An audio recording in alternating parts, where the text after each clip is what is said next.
I am super busy because you know Christmas is coming, so I am in a store, hence the surroundings. So for my video this week, I'm doing everything Mario. Mario Star, Mario Flowers, Mario Ornaments. It's going to be friggin' awesome, and I can't wait for you guys to see it. And if you guys want to see what I am doing in Target today, click the link down below to my second channel. It is my vlogging channel, and you guys can stalk me there.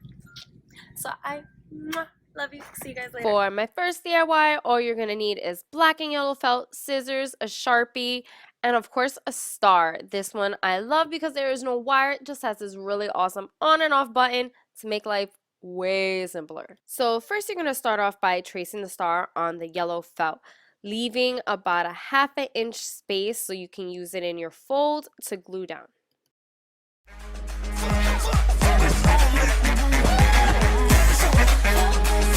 And when you're done, just cut out your felt. Don't forget to do 2 sides of the star because you don't want the back of the star to be naked. That would just be awkward.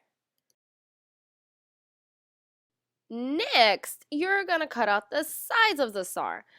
And so you just pretty much do the same thing. Leave at least a ½ inch of space on the sides because that's the part that's going to fold into the other part. So after you finish gluing in the sides and everything is nice and dry, time to start putting the face of the star together. You're just going to fold in the edges and glue the star felt on top of the star, and whatever extra edging you have, just cut it right off. And since we're working on the star's face, I just took my black felt to cut out the eyes, and I used a silver Sharpie to kind of sketch out the shape of the eyes, and then just plain and simple, cut them out, glue them on the front, and done. And now for the back of the star. You're going to glue everything in the same way, but since this star has a battery pack in the back, I'm going to leave one flap open closest to the battery and glue some Velcro in. I actually recycled these from the Commands brand picture hanging sheet to hang up the star. And I know what you're thinking. This is way too heavy to just sit on the top of the tree. You're right. So what I did, I went to the hardware store and I got this little loop-de screw, which I pretty much use for everything to hang on the ceiling. I didn't realize I hang so many things off my ceiling. But I got those, and this little S-shaped hook poked a hole in the back of the star where there's actually a little hook area, and use some clear string, put a few layers on that, hang it from the ceiling, and it makes it look like it's dangling from your tree, and it's been up there for quite a while. It hasn't fallen off. I mean, like, sheer genius engineering right here. For my next DIY, I actually collabed with Design Dye, and they sent me these papers which are absolutely amazing. Like, they kind of all look super dark, and they're not once you get them on your fabric.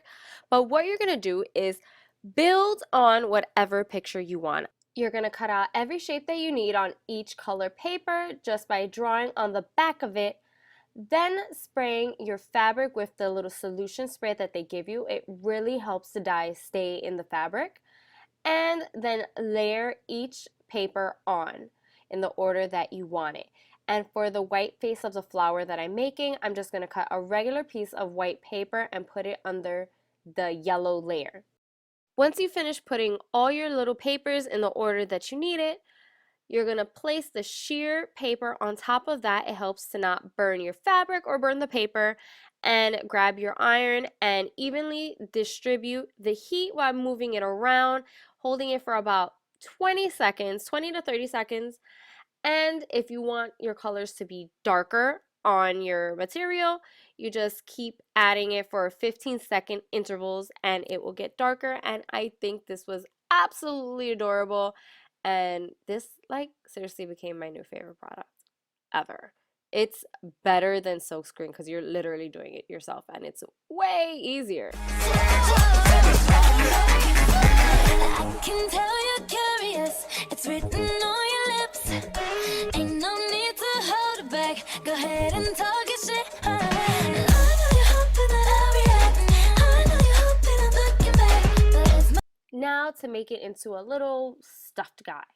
You're just gonna trim around the flower, leaving some space because we're just gonna use that to hot glue the edges together.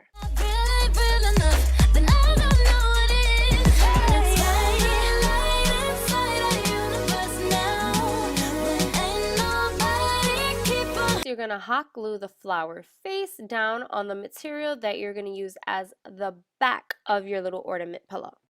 Make sure you leave a gap, not completely gluing the flower down because you want to be able to pull it right side in.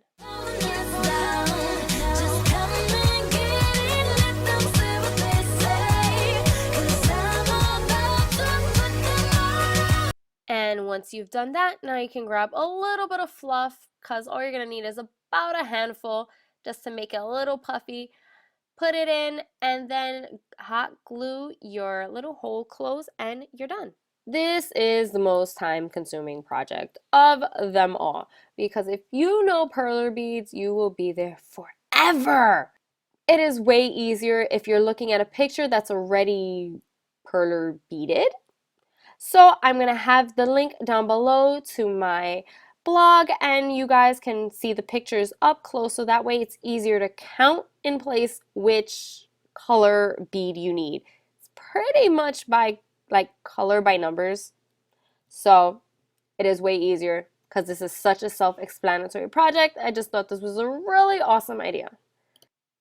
BT dubs, I totally did these like flower thingies because it's like the red Christmas flower, the poinsettias, except Mario version.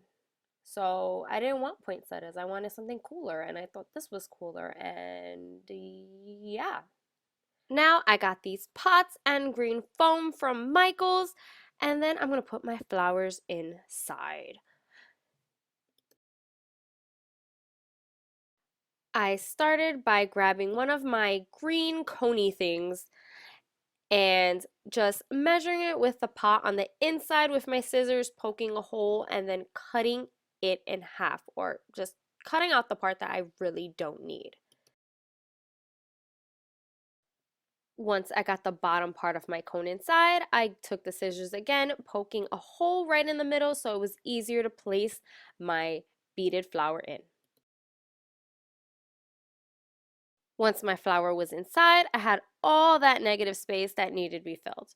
So I took the tip of the cone and I cut it into fours and then each slice I cut that in half and just pressing it in. It's really easy to manipulate with your fingers and you can pretty much make a really flat surface and then put whatever you want as the top layer.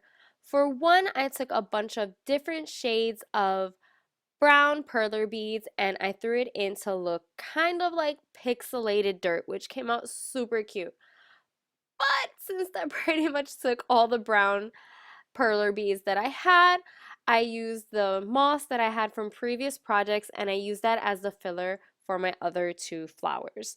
Except for one, I did put some evergreen branches in there because I just wanted it to look a little more Christmassy and I thought it came out so cute. So it's like the best plant you will ever have because it won't die. Then to add a more Christmassy touch, I just took whatever was left from my previous DIY, the beautiful Christmassy ribbons, and put a little bit of hot glue just so I can put it right into place and put a nice Christmassy ribbon band around each of the pots. And I just love this project because you can honestly move it from Christmas to any season and it could just hang around your house at all times because they're awesome. And you don't have to water it again. Yay!